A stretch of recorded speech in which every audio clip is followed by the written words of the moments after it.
Hello lovely people, her name is Emma. And this is Andy.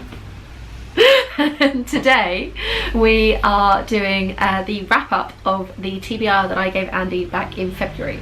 So way back in February we swapped 5 books to read through that month, and both of us failed spectacularly doing it in 1 month. So I finished mine sometime in May. I will link down below the wrap up video from that, and now it's Andy's turn to talk about the books that I gave him to read. So we have 5 books to talk about today, and we're going to go in order that you read them, is the plan. So, go for it. What book did you read first? I read Child 44 first. Would you like me to hold them up for you? Yeah, you can do that. I read this one first. It was really good. I read it in 1 day. If you remember, it was a really flying start. I'd read a book called The $1 Billion Spy, which had a sticker, one of those pretend book stickers, that said that it was better than Child 44. Yes. I'd say that they were quite similar. I enjoyed both of them, both sort of thrillers set in Russia. Yeah, like it's a very kind of classic genre, but it's a good example of its genre. And there is a second book linked with the same characters. Yes, Child 45. It's not called Child 45, that's completely wrong. I can't remember what it's called. It should have been. It should have been called Child 45. I'll link down below whatever the second book is. But yeah, so off to a good start. Why wouldn't you call it that? I don't know. So, the next book that you read, what was that one? I can't remember. There's a permanent black cloud in my memory when this book is concerned. Okay.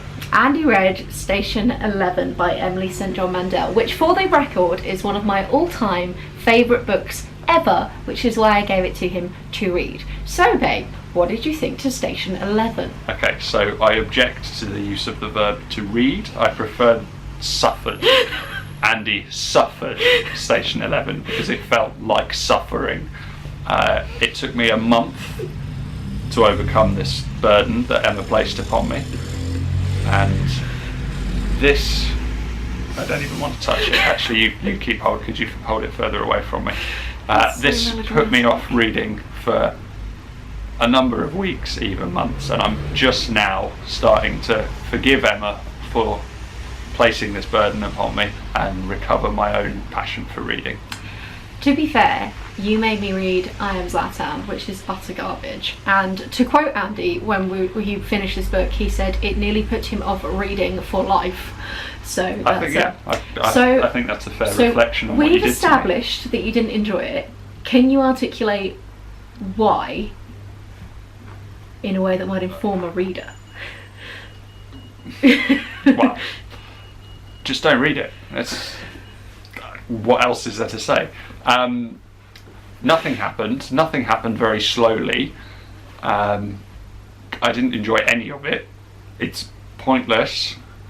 And I don't know why you're asking me questions about this, because you're not going to enjoy anything I say about it. No, but it is only fair that the viewer understands. Doesn't read it. If you take nothing else away from this video, don't read this. Okay. Read something else. To put this book into context, this is a very popular book on BookTube and in general, and is generally quite beloved. So I was curious to see why you didn't particularly like it, and the vibe is because it didn't really go anywhere or do anything. I'm going to do a review of Station 11 as to why I love it, but this is not the place to talk about that because this is your video talking about your feelings.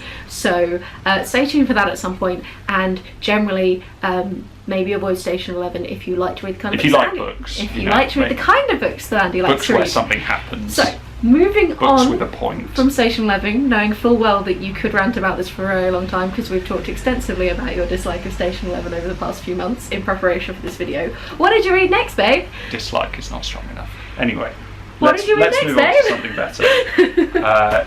I read Northern Lights, which is a book from Emma's childhood when she had better taste.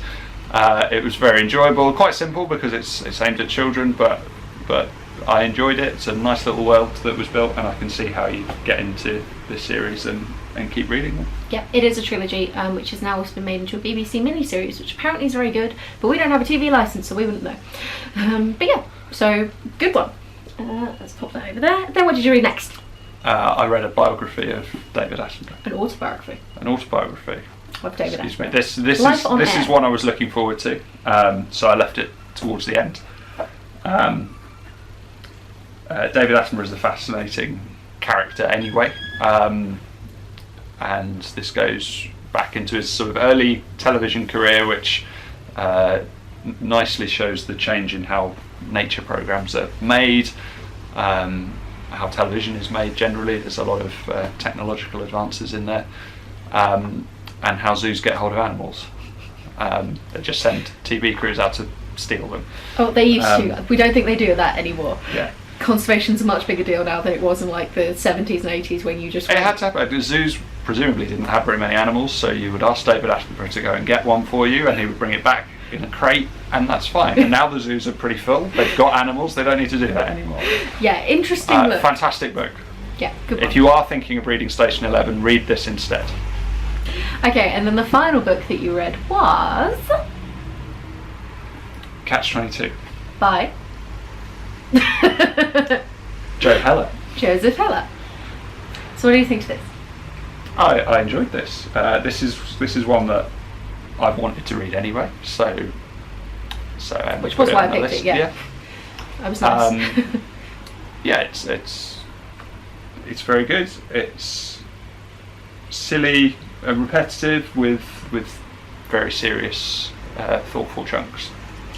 To give some kind of context to this book as well, this is a modern classic that is looking at the Second World War and is about a fighter pilot called Yossarian, and it has a lot of like looping, repeated stuff. And I mentioned in a wrap-up about it that it reminds me of the TV show MASH. Would you agree? In a way, yeah. Okay, cool. So those are all the books. So general thoughts on this challenge and the books that I picked, where I think there's 4 good and then 1 horrifically bad, the worst I could have picked apparently for you ever. Hello, bunnies. Well, I feel partially responsible because I could have read The Gargoyle instead. Yes, I did give Andy the option between 2 of my all-time favourite books ever, The Gargoyle and Station 11. However... But given that you described them both as your favourite books, I'm not inclined to read The Gargoyle. Actually, knowing your response to Station 11, I don't think you would have liked The Gargoyle anyway. I think we just have quite different tastes when it comes to that particular side of my reading, which means that there's a whole list of books now that I definitely think on my shelf you should never read. So that's good though. It informs knowledge about your reading taste. This is helpful for when I then go and buy you books. Don't buy you anything from Emily St John Mandel. Easy. Done. Box ticked. But yeah, so it was good. Does she not write books where something happens? I mean, to be honest, I have read 2 of her other books and I really didn't enjoy either of them, so maybe you should give them a go and you'll like them more. Because I thought that they were crap, so maybe we're just at polar opposite ends of the Emily St John Mandel spectrum. I don't think that's a real spectrum. It's just not a very good book. You shouldn't read it. Yeah, generally I enjoyed probably Child 44 and David Attenborough the most. Catch-22 was one that I wanted to read. I think it's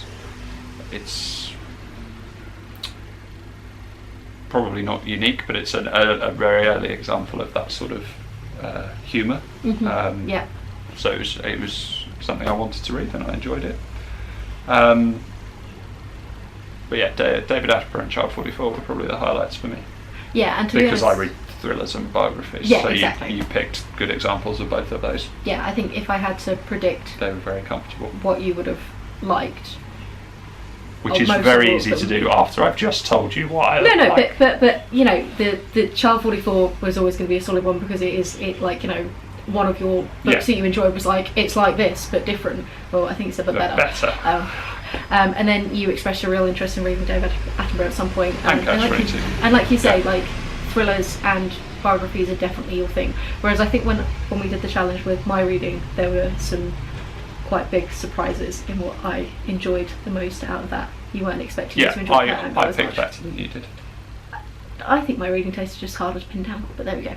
Anyway, and on that note, we're gonna finish this up. I don't think we're gonna do another one of these challenges for a while because we both have plenty of books that we want to read, and Andy still hasn't quite recovered from the trauma of Station 11 and potentially will never trust me ever again to give him a book. Who knows? But yes, so if you enjoyed this, I'll link down below all of the TBR and my wrap-up video and anything else connected to this particular challenge. But yeah, have a wonderful reading week and I will chat to you soon. Bye! Bye-bye.